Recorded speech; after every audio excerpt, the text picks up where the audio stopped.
Hey, my name is Tim Sae Koo, a recovering Type A and aspiring Type B heart-led leader. After selling my first tech startup in Silicon Valley due to personal misalignment in 2018, I am now backpacking around the world for a year with the intentions of healing myself, recharging my battery, and seeking what problem pains my heart to see exist. I'm here to take you on my journey, to stay in touch with you all, and share my learnings to open up new gateways of inspiration and awareness. Greetings from super warm, really beautiful and sunny Mazunte in Mexico. So this week I spent my time in 3 different cities: Oaxaca City, San Jose del Pacifico, and Mazunte at the end of it all. So at the beginning of this week in Oaxaca City, I did an exercise that I really enjoyed that I wanted to share so that you may be interested in possibly doing it yourself, which is called a 10-year vision and blueprint. What this entails is essentially going through a list of questions that allow you to really think about and feel into what it would be like if you were yourself 10 years from now, and imagine everything that you've always dreamt and wanted to be manifested.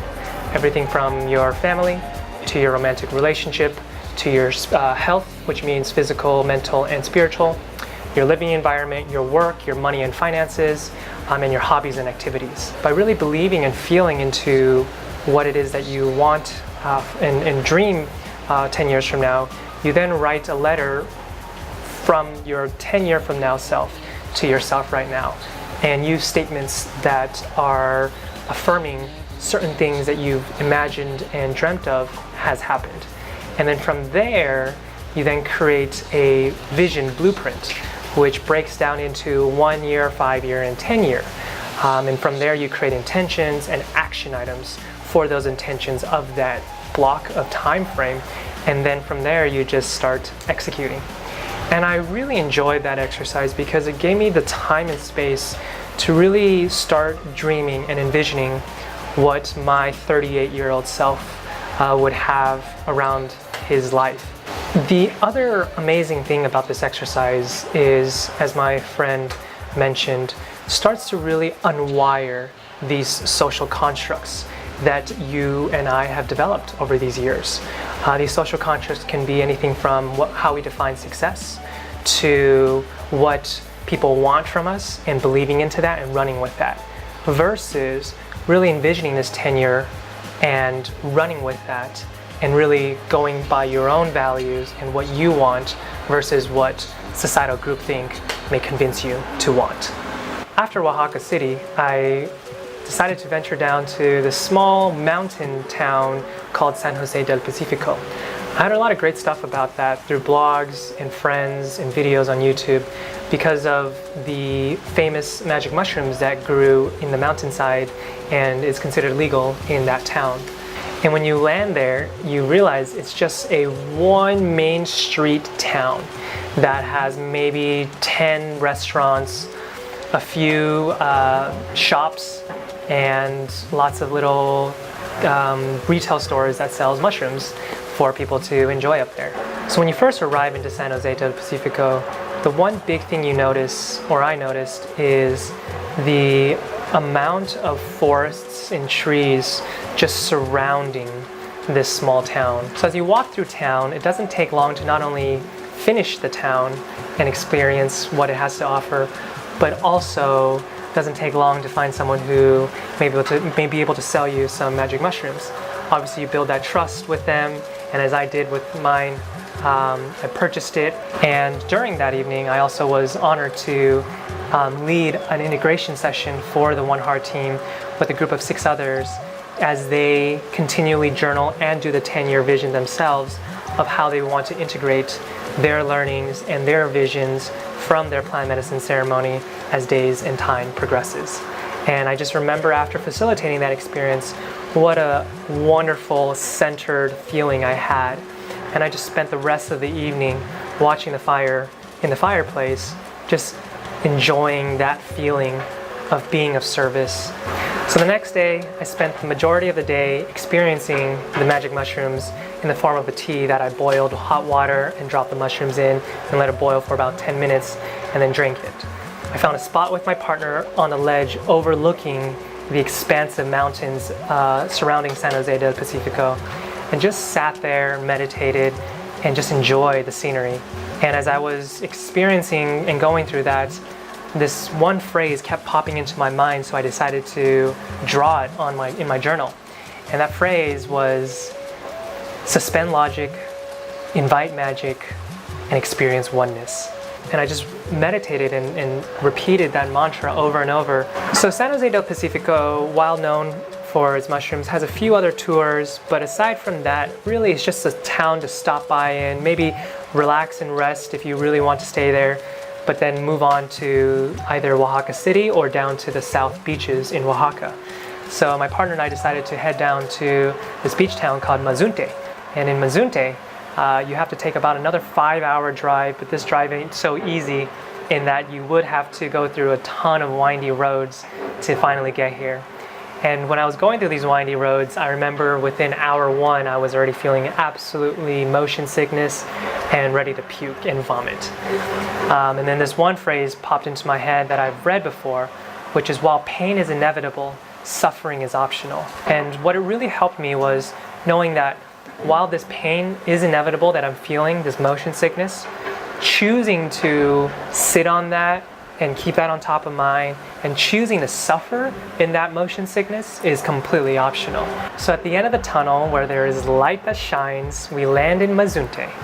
And in Mazunte is this small beach town with, let's say, maybe about 4 or 5 main roads that really connect the town, and that's pretty much it. And in Mazunte, you'll see a ton of hippies, tourists, and locals, but also really feel a spiritual vibe with all the classes and workshops. In Mazunte, it is absolutely very warm weather to the point where I've not had to wear a shirt or a tank for the last 5 days and only wearing it now for the microphone. But you can just roam around town shirtless in your swimming trunks or in your bikini and just roam around enjoying the local food, cafes, and beach surrounding here. There's about 3 different beaches that border this area, all very warm water. And while there's a lot of time to relax on the beaches, there's a lot of hammocks. I will say life here is slow. And what I mean by slow is that people really take their time, not only with the food that's served and drinks that are served, and in also just how people roam around without shoes or sandals walking around. Now that slowness does extend to the Wi-Fi here and the internet access here. And I'm not complaining in that I want to do more work and have faster internet, but really I've had a frustrating experience to be able to even just upload a video and last week's video onto YouTube to share with you guys. And while trying 4 different cafes, including a paid internet cyber cafe, all of which have failed, I've surrendered to the slowness of this lifestyle here in Mazunte and just enjoying it and going each day with peace and calmness. There's a variety of places to eat around here, including Italian pizza, authentic Chinese, which I personally really enjoyed and spoke with the chef himself who studied in China for about 6 years, and even Japanese sushi.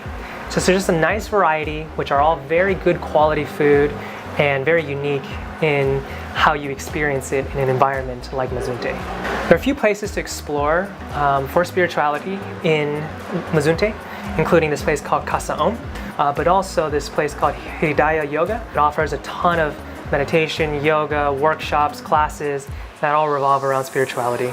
So overall, I would say there is definitely a spiritual vibe here and a community here. And if you ever want to rest and recharge and find that kind of community, you'll definitely find it here. So a lot of cool little tours to do in Mazunte, which include sunset paddle tours, hiking on the cliffs, and this one amazing experience called bioluminescent plankton tour in this lake near Puerto Escondido. The sunset paddle tour I took on a Friday evening was just amazing. This guide named Kino here guides tourists and locals with his paddle boards out into the ocean, and you just have a little picnic with some fruits, some nuts, even some weed, and you just overlook the sunset until the sun sets down.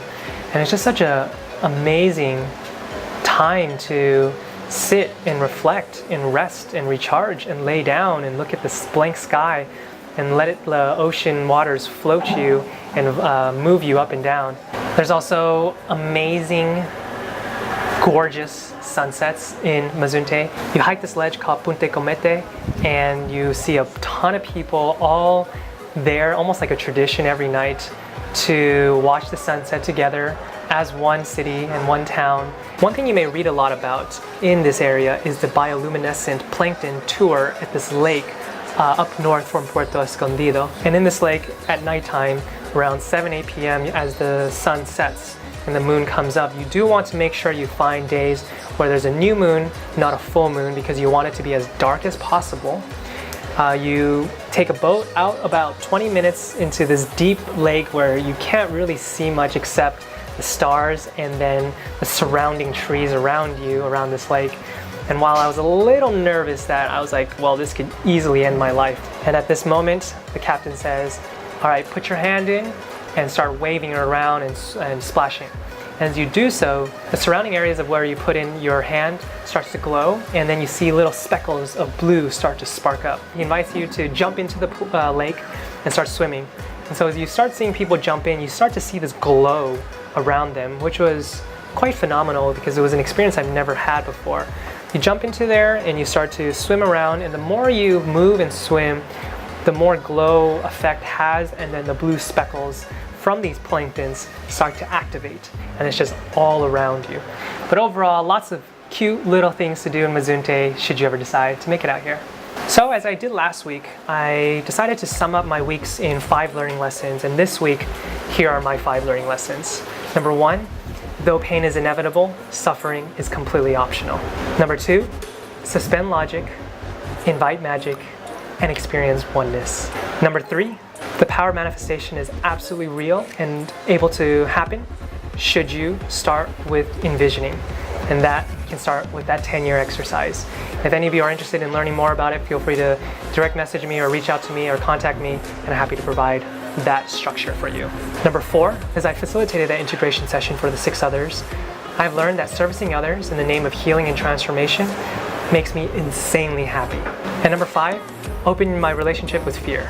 There's not much to fear by going into the deep end, because in the deep end, where there may be pain, can be your best teacher, and from there you can learn what you need and bring back the wisdom for others to learn and inspire. So that was my week. I'm really excited to have had a tough but enjoyable but fun tour-filled week.